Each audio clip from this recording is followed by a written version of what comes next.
Hi folks, Pete here from Ashton's Cars, and I join you today having just picked up a Mk7 Ford Fiesta Zetec S from a customer down here in sunny Somerset. So this car, for a start, I'm showing you it as it literally as it's just come off the customer. It's in very clean condition. They've actually gone to trouble by the looks of having it cleaned for me before I came to pick it up, which is very nice of them. But I want to show you around the car because this car has actually been subject to an accident before and repaired. It's a category N, so it's a non-structural accident, but nevertheless there are some bits of paintwork that are not 100% right on the car.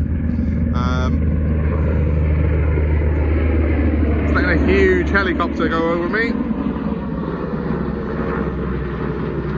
Extremely low. So now that he's gone, I can tell you, on the face of it, this does look quite a nice car. Looks nicer the further away I stand, but I will show you some close-up shots in a minute which show you that it's not 100% immaculate by any means. It's done quite a lot of miles as well. It's done 140,000 miles. And it's a proper little budget car for someone. It's the diesel model, they're cheap on tax. It's only 20 quid a year to tax this car, which is great. But and it's got the nice wheels. The Zetec S is quite a pretty little car in fairness to them, and they do drive very well indeed. In fact, this particular car drives exceptionally well. But what I want to show you is just things that you need to look out for on these cars, and also things that you need to look out for in general when you're buying a car. So they say never buy a car in the rain. No, I'm sure that probably in the rain this car looks quite pleasant, but when you get up close to this front bumper, you can see the finish on it is quite orange peely and horrible because it's not original. Also, look, someone's filled a slightly unsightly and larger than normal panel gap with some foam there, which again, it doesn't look horrendous, but it's definitely not a factory finish. These lights are lovely and bright, not bad for a 14-year-old car. That's because the lights are new.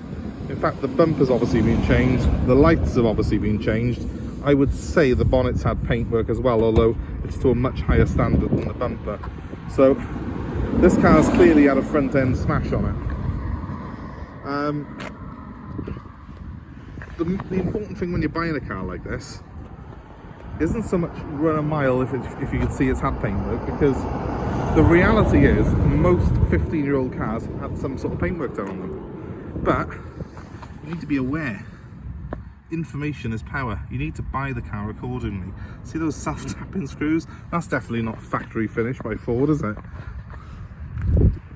If we get further away from it, it doesn't look horrendous, does it? But when we come up close here, there's some more very suspect paintwork. Looks like it's had a crack. It might have just been repaired, this bumper, you know, and badly painted. More foam filling the gaps in. Again, not something that Ford would have had as a factory finish on a car like this. It is only the front end though that's been repaired on it. The rest of the car looks quite original. There are still a few little bits of trim that are a bit suspect. There's a cap missing off that side skirt there if you look closely. And a couple of the wheels could do with a bit of a refurb if you were being fussy about it. But in this price range, we don't necessarily need to be that fussy. It is a cheap runabout for someone, and maybe a first car possibly for a new driver. Coming to the rear of the car, this isn't obviously part of the same bump, but it's clearly brushed against something at some point on this wheel arch here, look. And there's a mark in the paint there as well. It doesn't really show up massively when you step away from the car, but it is there, and it hasn't really damaged the bodywork, just the paint finish on it, so there's not dents or anything on that area. From the back, well, quite original looking. Apart from the exhaust, that's clearly been upgraded at some point. It's only the back box that's been upgraded as I understand it. And that's, you know, quite common on these cars. They are bought by sort of younger customers and they do like a nice throaty sound, albeit this is a diesel, so it's not going to sound that throaty anyway. In the boot, good size boot. No parcel shelf, that's gone missing at some point in its life, but again, in this price range, are we bothered about that? Probably not. See, I would love to say to you, don't buy a car like this, because clearly it's been in a bump, but if the price is right and it drives okay, as long as you're getting it at a reasonable price, there's no reason not to buy it. Cat N cars and Cat S cars are legally allowed to be able to be repaired and put back on the road, as long as they're structurally sound, as long as it's got a decent MOT on it. You know, a decent MOT history, not saying that it's dangerous, and as long as it drives straight and true, they can be as good as a normal car. A majority of cars this age will have had some paintwork done on them at some point anyway. I mean, if you look for the silver lining in the cloud, you could argue that because it's actually got new headlights on it, this car, they're actually much brighter than the ones it would have had, because normally when I look at a 58 plate Fiesta, the headlights are all tarnished and peppered from all the stone chips. These are brand new almost, so the light they give off is fantastic. The previous owner of this car, incidentally, bought it off a friend who'd repaired it, and the gentleman who owned it was a mature gentleman. He bought it as a stopgap car, and he was actually found it very, very good to drive. He'd actually really, I think the car had shocked him a little bit. When I look at Mk7 Fiestas in general, there's a few things I do look out for on them. One of the things you need to look out for, ironically, is these little catches on the seats. Make sure they work, because they're a bugger for snapping, and then you've got to put new cables and everything in. It does work on both sides on this car. Make sure if you're buying a diesel one that it doesn't chug away, because the injectors are a nightmare to do, and they can cost as much to do as you can pick up a cheap Fiesta for. So don't go paying a fortune for a car that's chugging. I'd rather buy one with a little bit of accident damage like this and paintwork than one where the engine's knackered. Make sure it selects all the gears properly, and also make sure that that clutch pedal hasn't got any adverse sound when you depress it, because the flywheel on this is a dual mass flywheel. That can cost about £1,000 if you do that in the clutch, so you can easily be pouring money down the drain if you buy a dud.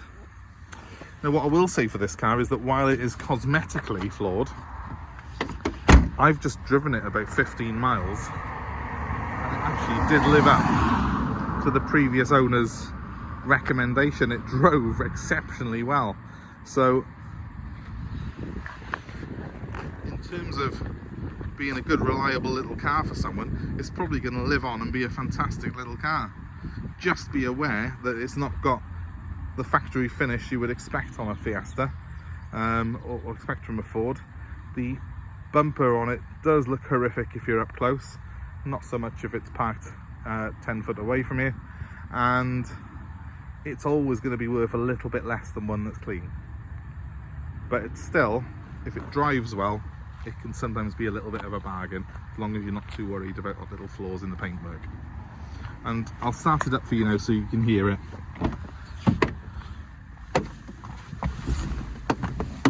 Quite a nice dashboard layout in these Fiestas. They were quite modern when they came out. This is the first year of the Mk7.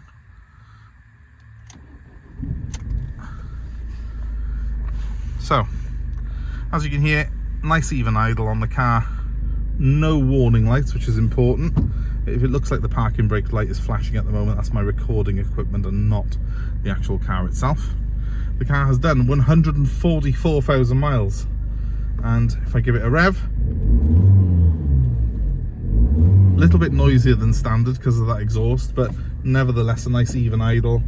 No adverse noises from the clutch. The clutch has got a good weight to it, feels good. Doesn't feel like I'm going to have any issues with this car. I've got a little bit of trim missing by here, but that's a nothing thing. The air conditioning, certainly when I put it on, it does fire up the compressor because the engine note changes very slightly. So everything seems to be working properly on this car. Again, that's something that I look for on these. Let's see if this, yeah. Oh, I've even got some books in there. Glove box on a few that I've had in the past have just fallen off when I open them like that. You've got to bear in mind this is a budget car when it was new, and it's 15 years old and it's done 144,000 miles, so it's in quite remarkable condition inside. The seats in it are very, very clean and tidy indeed, and you know, the previous owners had looked after it.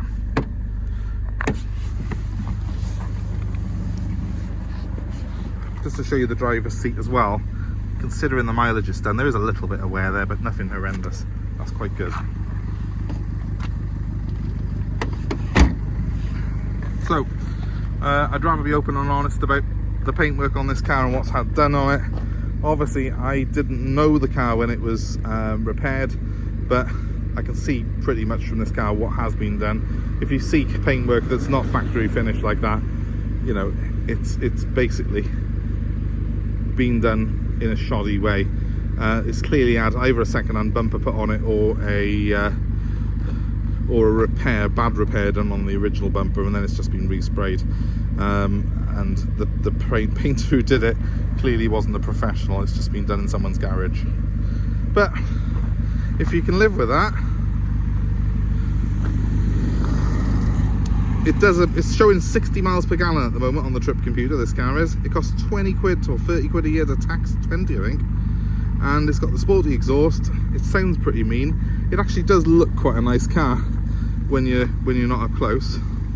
So maybe a little reliable runabout for someone, and if you're interested in it, give me a call on 07932 873 646. Also, please, I must stress, any car you're buying, especially if you're buying one privately, do a HPI check on it, because the paintwork on cars is not always done to the standard it's been done on this.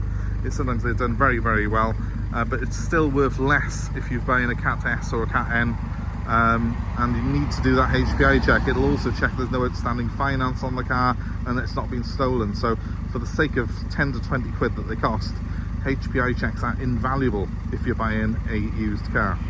So make sure you do that.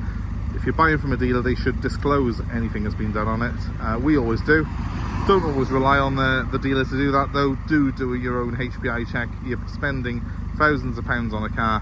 An extra 10 or 20 quid on a check is money well spent always. As I say, information is always power. So knowing this car has had a slightly checkered past, but that it's reliable and sound now, means that someone's going to get a little bargain of a Fiesta. So my number, one more time, is 07932 873 646. Please give me a ring if you're interested in this car. Please give us a like, please give us a share and subscribe to our channel for more car buying advice and more cars like this that we have got available for sale. Thanks ever so much for watching, guys. Have a great day.